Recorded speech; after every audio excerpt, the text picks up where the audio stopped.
Have you ever wondered why we go to war? Or why you never seem to be able to get out of debt? Why there is poverty, division, and crime? What if I told you there was a reason for it all? What if I told you it was done on purpose?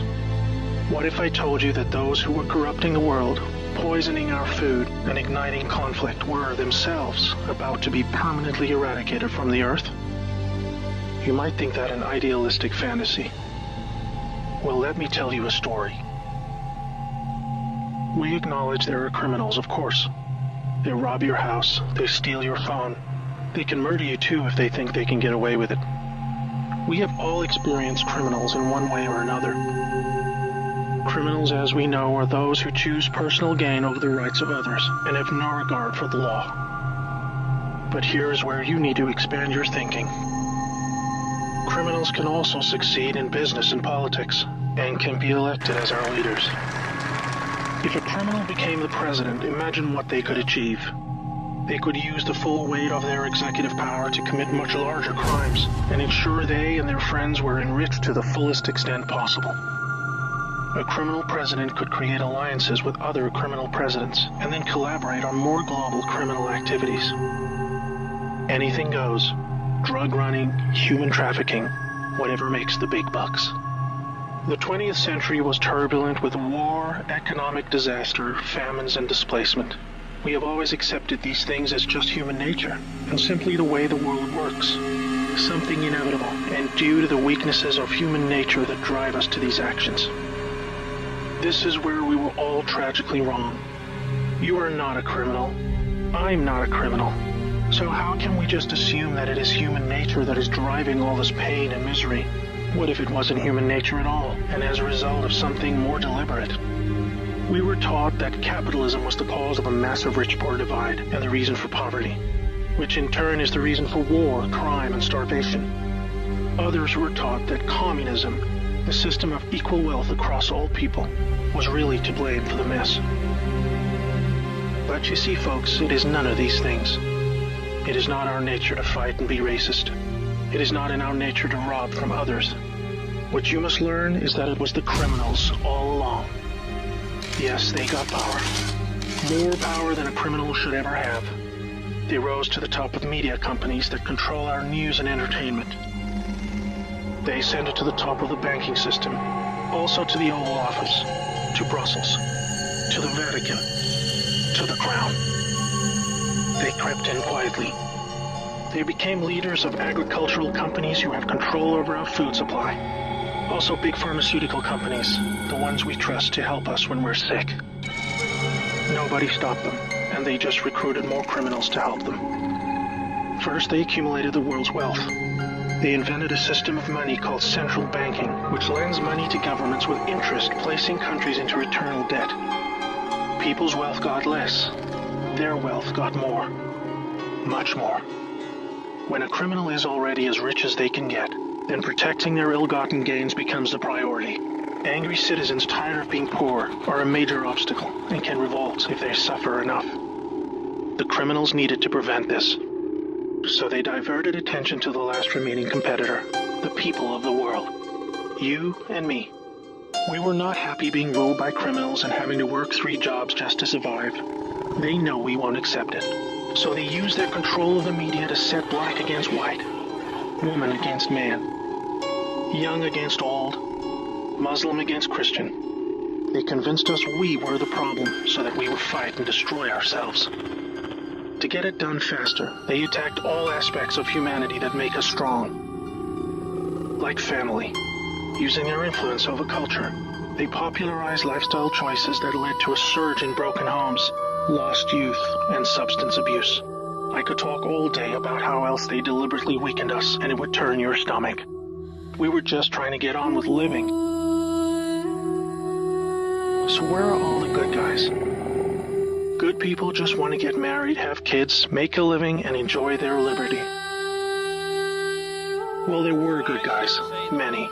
One became the President of the United States in January 1961. He knew about these criminals and wanted them gone. He knew their intentions for us all, and he wanted to fight them. Sadly, he had no idea how powerful they had become. Reagan also had good intentions for the American people. He knew this criminal mafia controlled almost everything by this stage, including the powerful rogue intelligence agencies.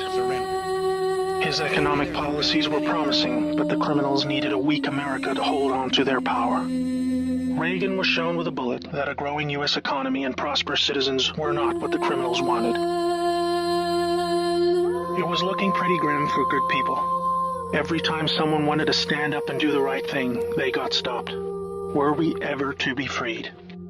These criminals are also known as the Deep State, or Cabal, because of how they control things behind the scenes.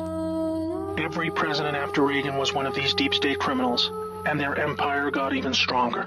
With each bad president came new depths America and the world would sink. The world collapsed into darkness. Do you need me to tell you how?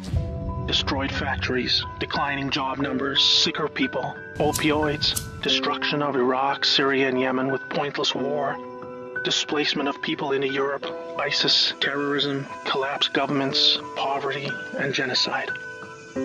Total misery. Do you think that was inevitable? Hell no. Well, here is where things start to take a new turn. When the full picture comes to be known, it will forever be regarded as the greatest story ever told.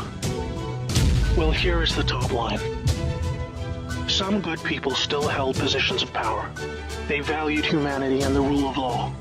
While the criminals discussed their game plan at the annual Bilderberg meetings, the good guys were making plans of their own. The information age was coming to change history forever. As the internet flooded into every home and appliances became smarter, and when people started carrying tracking devices, an opportunity to put an end to criminal control over the world was emerging. We became connected, trackable, and surveilled. But so did they. They became dependent, just like we did, on email, SMS, instant communication. It made crime much easier, but it also put them on a grid that, if accessed by the right people, would expose their crimes to the public and end their iron grip on us once and for all.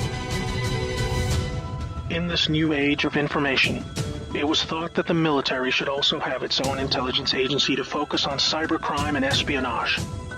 They called this the NSA, the National Security Agency. Here we had every phone call, email, and text from every device stored and archived. Whether it be someone making a doctor's appointment or the deep state setting up a massive heroin purchase from the Taliban. In the right hands, it would be enough information to expose the entire sinister criminal plot to rob us blind and wipe us out. Hold that thought. Now I need to explain the plan. The good guys were devising a plan to reclaim the world from the cabal and return it to the people. It would involve alliances with multiple countries, since the criminals had global rat lines, trade, and other infrastructure in place that would need their cooperation. It came down to two choices for America. Launch a military coup to seize the government from whichever cabal puppet was in the White House at the time.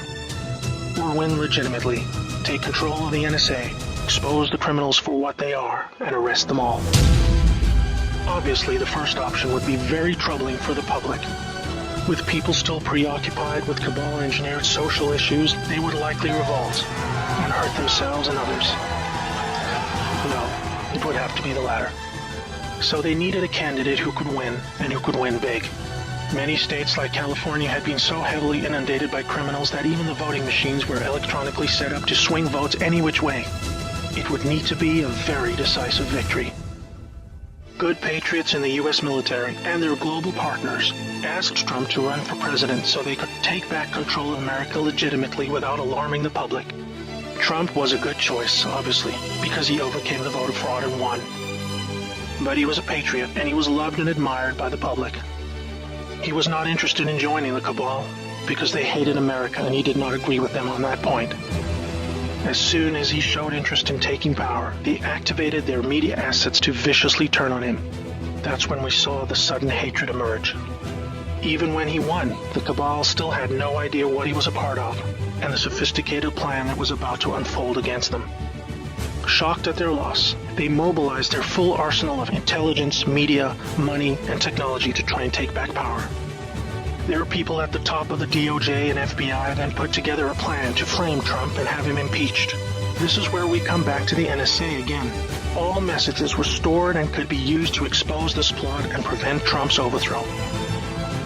An entire book will be written about the first 2 years of Trump's presidency: false flag terror attacks, downed planes, missile alerts, assassination attempts. Here is the point. The world is currently experiencing a dramatic covert war of biblical proportions. Literally the fight for Earth between the forces of good and evil. I can't put it in simpler terms, but I can say it appears the good guys are winning. The cabal had complete control over North Korea. They hijacked the Kim dynasty, took them hostage, and worked to build up a nuclear arsenal to threaten the world. Kim Jong-un suddenly embracing peace was simply because the deep state were beaten and driven out. ISIS was also destroyed in the year following Trump's win. We are all starting to see the pattern now, that enough time has passed, that our biggest global concerns are starting to recede, and peace is returning. It is all evidence that the good guys are winning the war. But we're still in the middle. While a lot is improving, it still puzzles many that most of these known criminals are still free, especially the higher-ups like Hillary Clinton, the Bushes, and Obama. That is coming in the next chapter of the story. That's why we have Q. The good guys with control over the NSA began the Q intelligence dissemination program to invoke an online grassroots movement that came to be called the Great Awakening. It started on underground internet channels and then moved to the mainstream. Q has been a fun distraction for those who follow world events and desire truth, but it is about to begin a much more important and necessary phase: keeping the public informed when the deep state war breaks out onto the surface. By this, I mean high-profile arrests. Yes, folks, the criminals I'm referring to are famous politicians, actors, singers, CEOs, and celebrities. People who have earned our trust, respect, and admiration. They have done very bad things that are all fully known and documented, and they will be severely punished. Those of us who have followed Q since the beginning will be here to help you make sense of the coming events. We are among the first to realize that our petty partisan divisions are just trivial distractions, and we are all enslaved by a hidden enemy. We realize that the problem was never capitalism or socialism, Democrat or Republican, black or white, Muslim or Christian. We know it was just very powerful criminals who had too much power. Fellow slaves, it's time to buckle your seatbelt, recognize your true enemy, and embrace a new future that we all owe to the brave patriots who risk their lives to achieve this victory against the greatest force of evil the world has ever known. May God bless America.